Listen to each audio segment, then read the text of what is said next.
"Oh good," Marco said sarcastically. "Another rushed, unplanned, last-minute mission. Those always turn out so well." Yet another exceptional tagline for this series. Welcome back to Dead Good Book Reviews. I'm Judith, and today I'm here with another video in my reading every single Animorphs book quest. I've committed to reading an Animorphs book every month for 5 years, and we are right on track. Today we are on book number 11, The Forgotten, and we're back to Jake. Nothing is what it seems, but it seems like this is the best haircut outfit combo of all time. But it does look a bit like me when I decided to cut my hair at about age 12 in an era. I could recap everything that's happened up to this point, but why would I do that when I can just poke you towards the playlist that has all of the videos in this series so far? One of them even has footage of a dog in it. We actually start with the traditional Animorphs opening of "My name is Jake, I can't tell you my last name, I can't give you any more information because the Yeerks might find me." I might have forgotten, but I feel like we've had a bit of a break from that intro format, so hey, it's nice to come back to the classics. But there is, as ever, some additional conflict in the lives of the Animorphs. We are the only humans resisting the Yeerks. We may be the only hope that Earth has. We have a lot on our shoulders, which is why I really did not see why I had to have more suffering piled on. Wasn't I under enough stress? Life wasn't bad enough? We had to have square dancing? We're introduced to our two ladies of the group, Rachel, who is Jake's cousin, and Cassie, who is Jake's crush, girlfriend. They haven't labelled it yet. Cassie is obviously laughing hysterically at Jake's square dancing shenanigans. But all is not do-si-dos and laughter. No indeed. Cassie has come by to tell Jake that Tobias has got in touch. He's their friend who's stuck in the body of a hawk.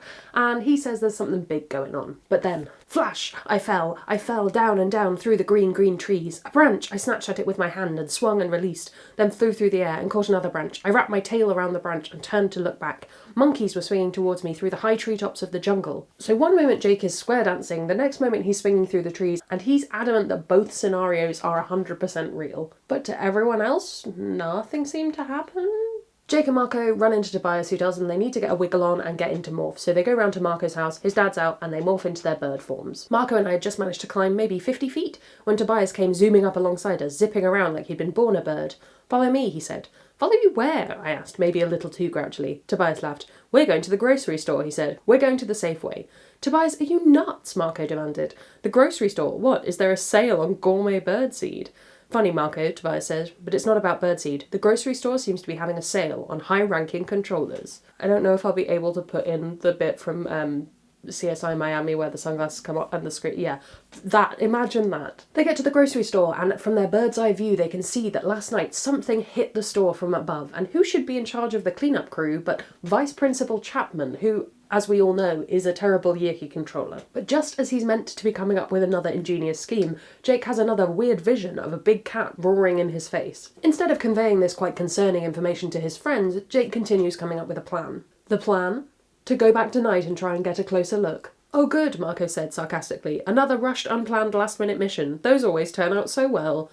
Yet another exceptional tagline for this series. They meet together with Axe, their Andalite friend, to hash out the details of this particularly ingenious scheme. "We have to get inside the Safeway," I said. "The closest place to morph is a long way away, clear across the street, behind that boarded-up motel. No one will see us there, but then we have to get to the store, across 4 lanes of traffic." They do a bit of a cost-benefit analysis of which of their morphs that they currently have would be best, and Fly wins in the end. Jake gets home only to realise that he's double-booked himself. He is meant to be watching the fight, which I, a person who doesn't really care about sports, assume is boxing, with his dad and his brother Tom, who is also a controller. My mother came into the living room. "Am I even allowed in here?" she asked mockingly. "When does this room become the temple of male aggression?" "Not till 7, my dad said. Until then we allow females, especially if the females remember to pick up chips on their way home from work." 1997. It's 1997. A fun aspect of this particular scenario is that both Tom and Jake are trying to get out of this fight. They're desperate for it to end, so that they can go to the convenience store, but for very different reasons. The fight ends and Jake is trying to leave, but then he has another weird hallucination, and this time Marco is there. But hey, there's other things to consider than Jake's mental well-being, so the guys go to meet up across the road from the grocery store. We get a delightfully unpleasant description of morphing into flies, and then they start flying across the road, but then it starts to rain, and Jake gets hit by a windshield. I shouldn't laugh, but it was real funny. At the same time as that weird near-death experience is happening, Jake is having another near-death experience, but this time he's in the jungle and a human being is throwing a spear at him. But then we're back in the flybody and Jake has managed to get across the road. They get into the Safeway and Cassie, who is the best, decides to land on Vice Principal Chapman's head. It's a bug fighter, Cassie said. It's something new, an experimental bug fighter, faster, more weapons, a new prototype bug fighter. For those not in the know, bug fighters are the Yeerk spacecraft. So they know what the thing is. Phase 1 of this ingenious scheme is complete, but what about Phase 2? I laughed. We could always steal it and fly to Washington and land it on the White House lawn. Let the Yeerks try and cover that up. I meant it as a joke. Really, a joke. Hey, Rachel said. That could work. Could it?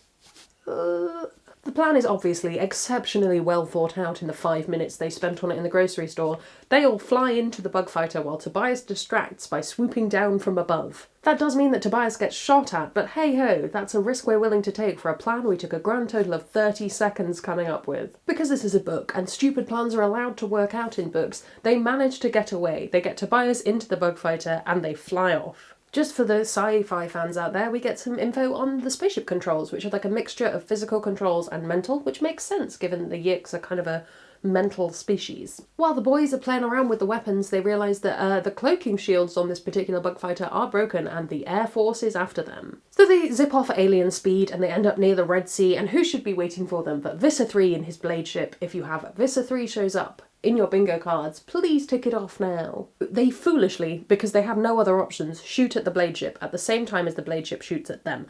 And basically, as they're falling to Earth, Cassie remarks, "It was dawn in the Middle East.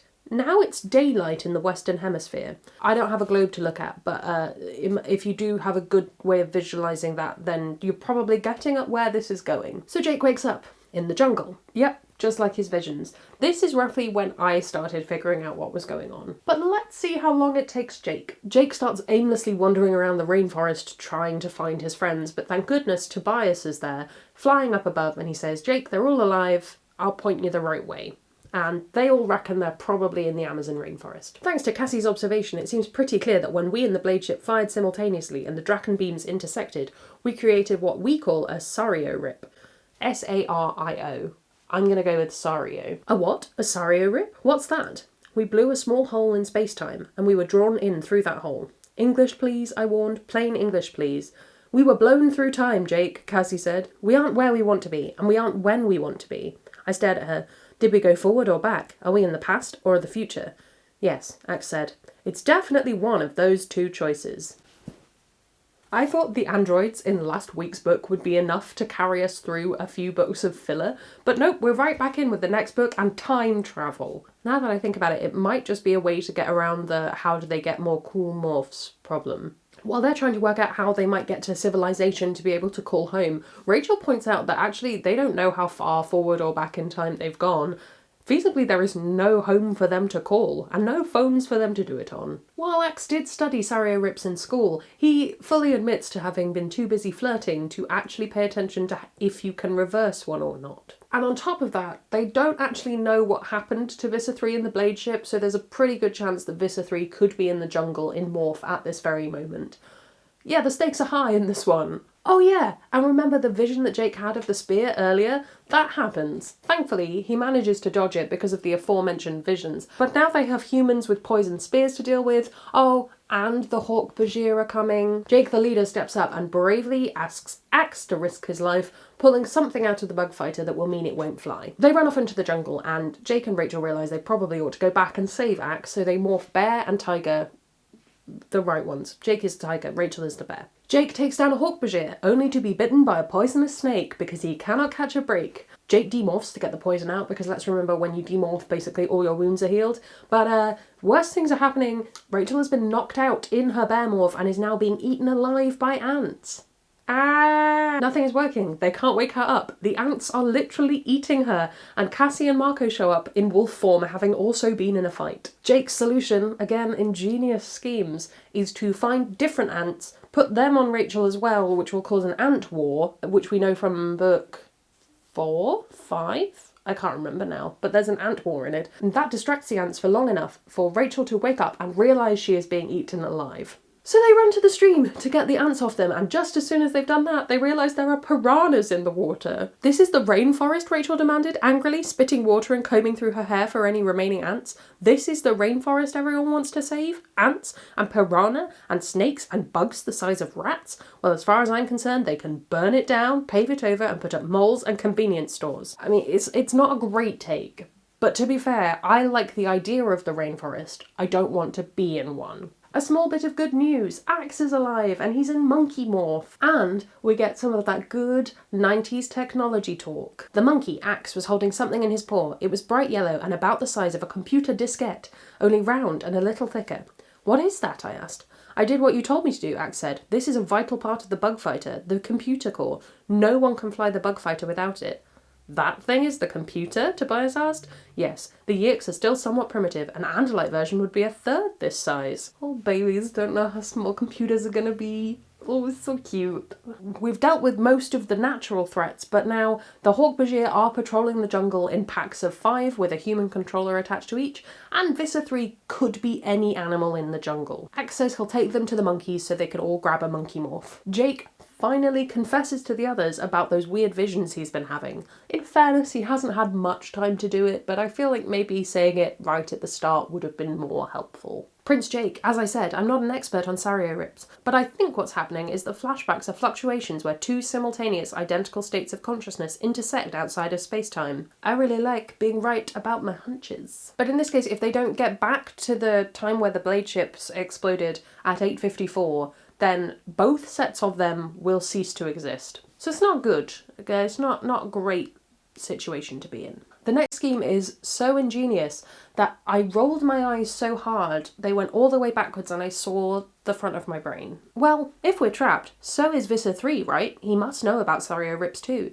If he's going back, we can go back with him. All we have to do is get to the blade ship, hide out on board, and let Visser 3 take us home. I mean, that's the only way, right? Axe tentatively agrees, though as usual, it seems like he's kind of hiding something. The last time Axe hid something from us was that the Yeeks were the Andalites' fault, so this should at least be interesting. They nab the monkey DNA. It's a nice easy morph because we're kind of close to monkeys genetically. They spot some Hawk-Bajir and they decide to follow them on the grounds that they'll probably end up going back to the blade ship at some point. The Hawk-Bajir realise that the monkeys that keep following them might not just be monkeys, and so they decide to shoot at them and everything else in the forest.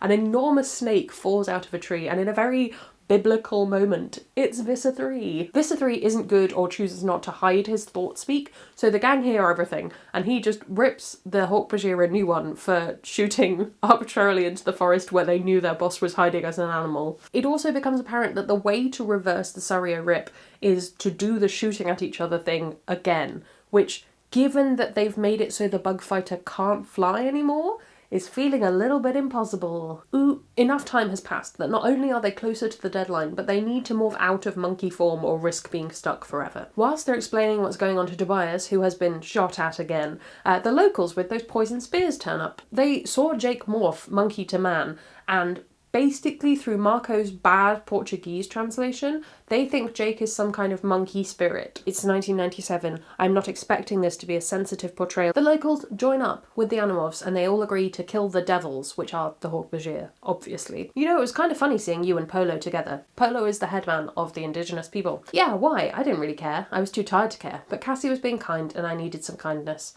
Because you're the same, you and Polo. He's you and you're him. The leaders, you know, he took a risk putting down his spear. We might have killed him and his people. There was no way he could know if it was the right thing to do. He just made the best decision he could. That's all anyone can ask from any leader. Make Cassie the leader, please. Okay, so they go to sleep because there's nothing else to be done at this point. And you remember that vision Jake had of being woken up by a big cat in his face? Well, that happens. He's being attacked by a jaguar. Jaguar.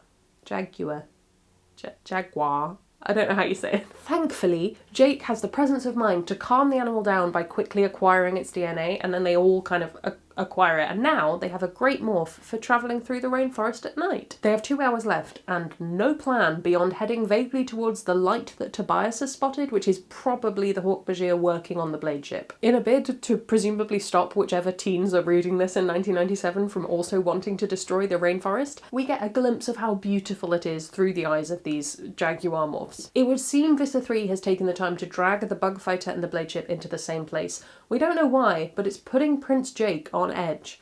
We need an ingenious scheme. Because this book has been filled with really well thought out plans. The others are waiting for Jake to have a good idea, and then he snaps. Look, I don't know, alright, I yelled. I don't know what to do. I don't have any magic answer. Jake, you're supposed to be our fearless leader, Marco said. I swear, I almost lost it right then. If we'd both been in human form, I might have punched Marco. I never said I was anyone's leader. I never asked to lead anything.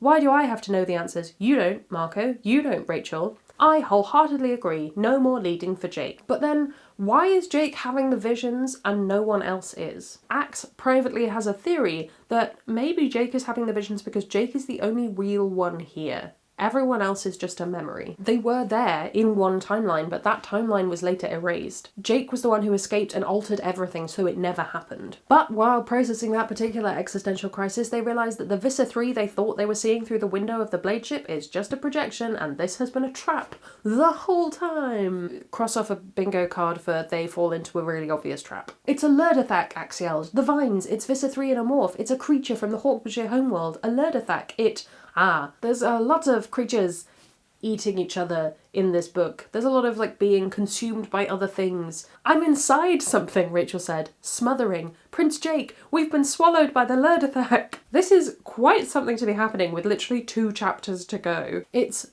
man ex machina, and the locals have come round to help out, and they're throwing poison spears. They give enough time for Jake to morph into a monkey and to grab a spear from the headman and throw it at the Lurdathak. But Jake gets caught in one of the tentacles, and I misjudged the distance to the ground, hit it too hard, and rolled over a tangle of wings and talons. Nice landing, Tobias said with a laugh. They're back behind the Safeway. Because Jake loves to share, he doesn't tell anyone except Axe, and Axe gives him the news that there may have been another way to resolve the Sario rip. It is impossible for one person to be in 2 places at once, in theory, so if you eliminate one of the 2, well, the consciousness snaps back together. I think what happened, Prince Jake, is that you died.